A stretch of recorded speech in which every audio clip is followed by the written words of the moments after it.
Kita sambung lagi dalam tajuk otak yang hebat bahagian yang kedua. Dalam otak yang hebat, yang antara faktor yang paling penting juga yang harus kita berikan tekanan ialah kita hendaklah berdoa secara khusus yang saya pernah wawarkan pada bahagian pertama.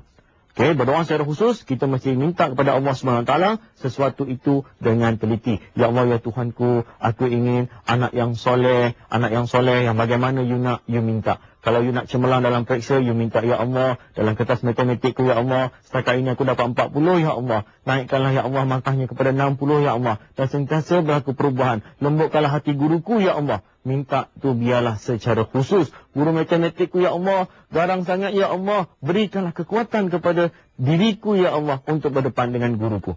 Nampak tak? Doa-doa yang secara khusus inilah yang boleh memberikan perubahan itu dengan lebih cepat. Oleh itu, kalau nak cepat, buatlah doa secara khusus. Moga-moga datangnya doa itu, makbulnya doa itu atas kehendak Allah. Kita berusaha, kata Allah, berdoalah kepadaku, akan ku makbulkan doamu. Maka berdoalah. Yang berikutnya, otak yang hebat ini sebenarnya perlu tidur yang cukup. Kalau otak anda tak hebat, anda banyak lupa, anda ada banyak masalah semakin timbul, saya rasa anda perlu ambil cuti dan tidur. Otak itu serabut, salah satu punca otak serabut ialah tidur. Orang yang tak cukup tidur, orang yang sentiasa tidak boleh berfikir secara matang. Kerana Allah mencipta manusia memang dah ada untuk tidur tu. Ini body manusia, tidur tu dah siap daripada program manusia. Barang siapa yang melawan fitrah ciptaan Tuhan itu, bahawa manusia diciptakan untuk juga bekerja dan tidur itu memang ada. Rehat itu memang ada. Allah berfirman di dalam Al-Quran, siang itu Allah suruh bekerja dan malam itu untuk berehat. Maka rehat itu mesti ada. Mengikut kajian saintifik, seorang yang tidur itu mestilah di antara 6 ke 5 jam.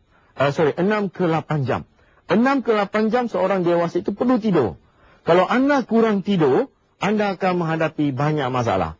Secara fizikalnya, secara mentalnya. Mental itu secara mindanya. Oleh itu, kalau tak cukup tidur, pastikan tidur yang cukup. Kadang-kadang dia tengok TV sampai pagi.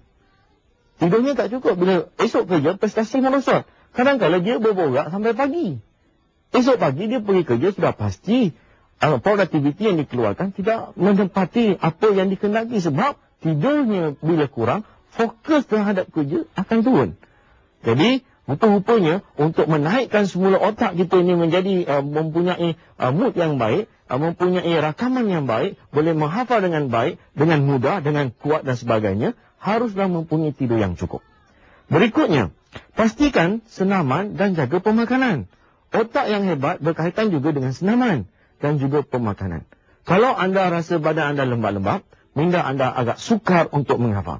Kalau itu anda pergilah jogging, pergilah lakukan senaman. Saya juga lakukan senaman. Bila saya menghadapi masalah untuk menghafal, bila saya menghadapi masalah untuk memberikan kekuatan ingatan saya, antara cara lain yang saya lakukan ialah mesti senaman dan juga jaga pemakanan saya. Otak ini ada pemakanannya. Dan kaji bagaimana otak ini mampu mempunyai pemakanan yang boleh menaikkan tahap pemikiran kita, tahap hafalan kita di tahap yang maksimum. Berikutnya, pastikan ada buku-buku yang menjadi panduan. Rupanya nak ada otak kita nak hebat ni memerlukan guideline, panduan-panduan. Anda kena adakan kitabnya, bukunya, carilah. Bagaimana buku-buku yang hebat di pasaran yang ditulis antaranya oleh profesor yang hebat, Profesor Edward Nibono contohnya. Dan carilah dan kaji, dan sekarang ni banyak buku-buku yang dalam bahasa Melayu, bahasa Malaysia. Pergi cari dan baca, dan mestinya ada buku itu untuk bagaimana memastikan otak kita itu menjadi hebat. Oleh itu pergi ke mana-mana kedai, cari buku otak yang hebat, cari buku bagaimana membina otak, dan pastikan setiap orang ada sekurang-kurangnya satu buku itu untuk memastikan otak anda benar-benar terjaga dan anda boleh jaganya. Kerana otak adalah benda yang sangat bernilai. Alright. Berikutnya, bagaimana nak menjadikan otak itu hebat? Saya berikan tip kepada pelajar sekolah contohnya. Bila nak tidur, pelajar-pelajar sebelum nak tidur, kalau rasa dah malas dah, otak tu dah malas nak bekerja, dia dah rasa tak bersemangat sebagainya. Bila malam-malam pelajar nak tidur, pelajar buat 5 bayangan ini. 1, pelajar bayangkan sebelum nak tidur, pelajar dah dapat periksa tu dapat semua A. Kalau UPSR 5A, kalau PMR katakan 8A atau 9A. Kalau pelajar SPM katakan 10A, bayang seolah-olah anda dah dapat keputusan. Seolah-olah anda dah berjaya. Anda bayangkan bayangan itu sebelum nak tidur. Yang kedua, bayangkan wajah ayah dan ibu dalam kepala. Bayangkan yang ayah dan ibu dah dapat keputusan yang kita cipta tadi.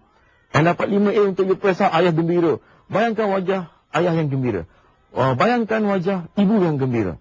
Kemudian, bayangkan pula bagaimana kita capai cita-cita kita. Kalau kita nak jadi doktor, dah jadi doktor dah. Pakai baju doktor dah. Dah ibarat seperti seorang doktor. Walaupun kita belum jadi doktor, kita masih kecil, masih di bangku sekolah. Tetapi kita bayangkan sebelum nak tidur, kita dah jadi doktor. Kalau kita nak jadi seorang juruterbang, dah bayang seolah-olah kita bawa kapal terbang. Seolah-olahnya kita dah bawa. Begitu sekali. Dan yang keempat, pelajar boleh bayangkan bagaimana kalau pelajar ibarat seperti dah masuk dalam sok khabar. Muka-muka pelajar dah masuk dalam sok khabar. Jadi pelajar terbaik bagi sekolah anda sebagainya. Dah masuk dalam televisyen. Contohnya dah ditemu ramah oleh wartawan-wartawan. Dan akhirnya bayangkanlah pula wajah-wajah orang-orang yang anda sayang. Cikgu-cikgu, pakcik, makcik dan sebagainya. Bayangan-bayangan ini akan memberi kuat kepada kuasa otak ini, memberikan kepada, membina kepada kerohanian, membina kepada keseronokan dan keyakinan diri seorang manusia. Jadi kalau pelajar boleh buat bayangan itu, dia akan memberi kepada kesan kepada minda. Dan yang paling penting ialah ketika nak tidur tu. Sebab ramai pelajar kat luar sana, kadang-kadang dia nak tidur kan, waktu tidur dia menangis. Teringat mak dia kalau dia berpisah, teringatlah mak pukul dia, itu tu. Yang menangis-nangis malam-malam tu. Macamlah cikgu tak tahu. Tutup kat bantal, kadang mak dia tegur, kenapa kau menangis? Mana dia nangis mak? Kadang-kadang dah besar pun, nak tidur dia menangis dia.